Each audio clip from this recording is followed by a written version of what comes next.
بسم اللہ الرحمن الرحیم۔ اللہم صلی علی سیدنا محمد خاتم النبیین و امام المرسلین و رسول رب العالمین۔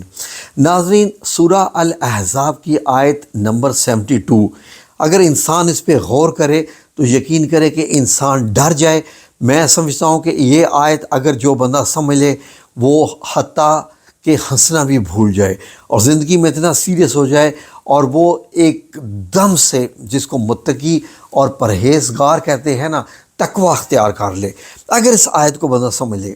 یہ آیت ہمیں کیا بتاتی ہے ناظرین؟ یہ آیت ہمیں کیا بتاتی ہے؟ آیت نمبر 72 اسکرین پر آ رہی ہے، میں آپ کے سامنے ترجمہ پیش کرتا ہوں۔ اللہ رب العزت اس میں کیا فرماتا ہے کہ ہم نے بار امانت کو، یعنی اس امانت کو آسمانوں اور زمین پر پیش کیا تو انہوں نے اس کے اٹھانے سے انکار کیا اور وہ اس سے ڈر گئے، اور انسان نے اس کو اٹھا لیا، بے شک وہ ظالم اور جاہل تھا۔ ناظرین، اب خود اندازہ لگائیے یہ امانت کیا تھی۔ ناظرین، امانت کیا تھی؟ اور اللہ رب العزت کا آپ کو معاملہ معلوم ہے کہ کن فیکون کا ہوتا ہے۔ اللہ رب العزت جو کرنا چاہتا ہے، جب وہ کن کہتا ہے تو فیکون یعنی وہ ہو جاتا ہے۔ تو یہاں پر آسمان اور زمین اور پہاڑ، یہ کیا معاملہ ہوا؟ کیونکہ لفظ 3 آئے ہیں، کیا علی السماوات والارض والجبال۔ سماواتی ہو گیا کہ تمام آسمانوں کو، والارض اور زمین کو، والجبال اور تمام پہاڑوں کو۔ جب اس امانت کے لینے کو کہا تو انہوں نے ڈر کے مارے انکار کر دیا۔ ناظرین، ڈر کیا تھا؟ اللہ رب العزت نے کیا فرمایا تھا کہ یہ امانت ایسی ہے کہ اگر تمہیں یہ میں پیش کروں اور تم اس میں کامیاب ہو جاؤ، اس امانت کو رکھنے میں تم عمل کرو اس کو اور ٹھیک ٹھاک طریقے سے یہ مجھے امانت لوٹا دو، تو تمہیں انعام و اکرام ملے گا۔ اور انہوں نے کہا کہ اگر ہم سے کوئی کوتاہی ہو گئی تو اللہ رب العزت نے کیا فرمایا کہ ظاہر ہے کہ اس کی تو سزا ہے، پھر جہنم ہے اور سزائیں ہیں۔ تو ناظرین، یقین کریں کہ تمام آسمان، پہاڑ، زمین، سب کچھ انہوں نے ڈر کے مارے۔ روایات میں آتا ہے کہ 3 دن تک یہ سوچتے رہے اور پھر انہوں نے اللہ رب العزت سے معافی مانگی، یہ کہہ کے کہ یا اللہ، یہ بہت مشکل کام ہے، ہم سے ذرا بھی کوتاہی ہوگی تو ہم تو پھر خسارے میں رہیں گے۔ ناظرین، اس آیت کے آخر میں اللہ رب العزت نے جب انسان کی باری آئی تو کیا فرما دیا کہ انسان نے اس کو ایکسیپٹ کر لیا، انہو کان ظلوما جہولا، کہ انسان نے اس کو اٹھا لیا، بے شک وہ ظالم اور جاہل تھا۔ ناظرین، جو سب سے پہلا انسان میرے رب نے پیدا کیا، آپ کو معلوم ہے کہ حضرت آدم علیہ السلام، حضرت آدم علیہ السلام نے اس کو قبول کر لیا۔ یعنی کہ جب انعام کے بارے میں بتایا گیا تو اس کے انعام میں یہ ہے، یہ ہے، یہ ہے، تو اسلام، تو حضرت آدم علیہ السلام نے تو اس کو قبول کر لیا۔ لیکن ناظرین، روایات میں آتا ہے کہ عصر کے وقت اس امانت کو قبول کیا اور مغرب سے پہلے ہی خطا ہو گئی، وہ جو پھل کھانے والا قصہ ہے، اور پھر نیچے بھیج دیا گیا۔ تو ناظرین، اللہ رب العزت نے اس آیت میں جو چیز بتائی ہے، نبی کریم صلی اللہ علیہ وآلہ وسلم پر جب یہ آیت نازل ہوئی ہوگی تو آپ صلی اللہ علیہ وآلہ وسلم کی کیا کنڈیشن ہوئی ہوگی۔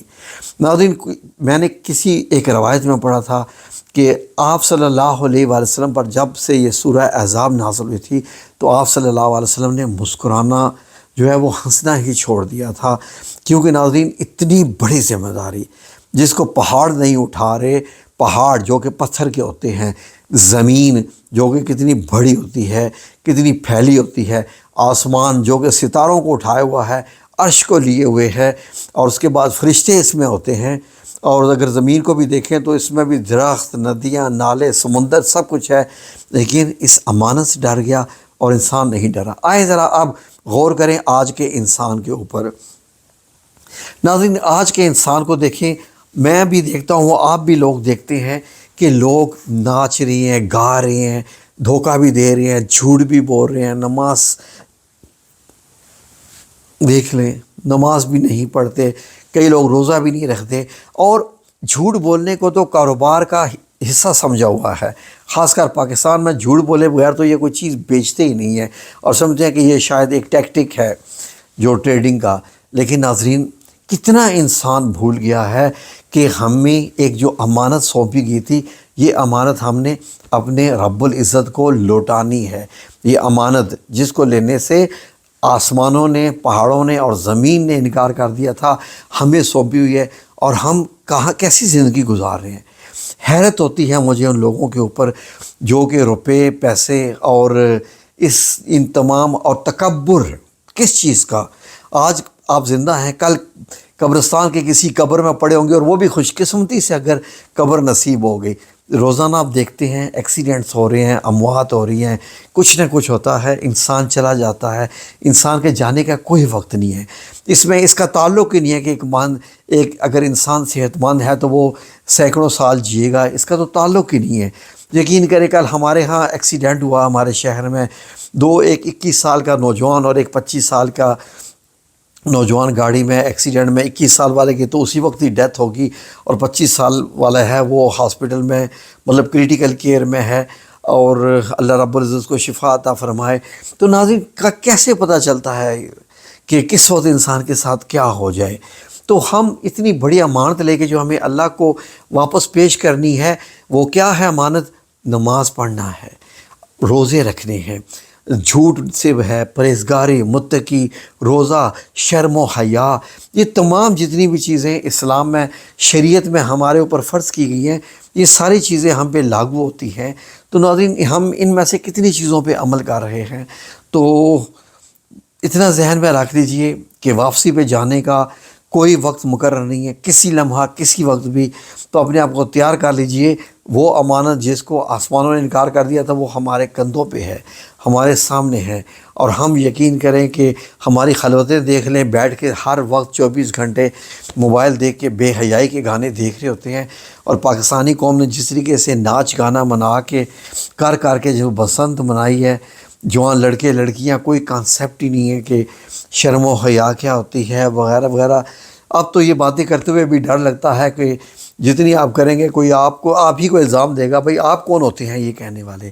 یہ جو مطلب وہ لوگ جو کہ بے شرمی میں پڑ گئے ہیں، اور انہوں نے مطلب یہ ہے کہ اب بھول گئے ہیں کہ ان کا تعلق اللہ کے ساتھ ہے، بھول گئے ہیں کہ اسلام ہمارا مذہب ہے، بھول گئے ہیں کہ رسول اللہ صلی اللہ علیہ وسلم کی کیا تعلیمات ہیں، اور بھول گئے ہیں کہ جو بھی ہو رب ہمارا ایک ہی ہے، اور اسی کی طرف ہم نے لوٹ کے جانا ہے، کوئی دوسرا رب نہیں ہے کہ آپ کی بچت ہو سکے۔ جو بھی ہو، جیسے بھی ہو، آج مریں یا کل مریں، لیکن ناظرین، دنیا میں ایسے کھوئے ہوئے ہیں کہ بس یہی سوچتے ہیں کہ عیاشی کر کے دنیا سے جائیں، اور عیاشی کا کام شیطان کا ہے۔ انسان کی عیاشی ساری کی ساری جنت میں ہے، دنیا میں نہیں ہے۔ ان دنیا مومنین کے لیے ایک سجن ہے، یعنی کہ ایک سجن کس کو کہتے ہیں؟ جیل کو کہتے ہیں۔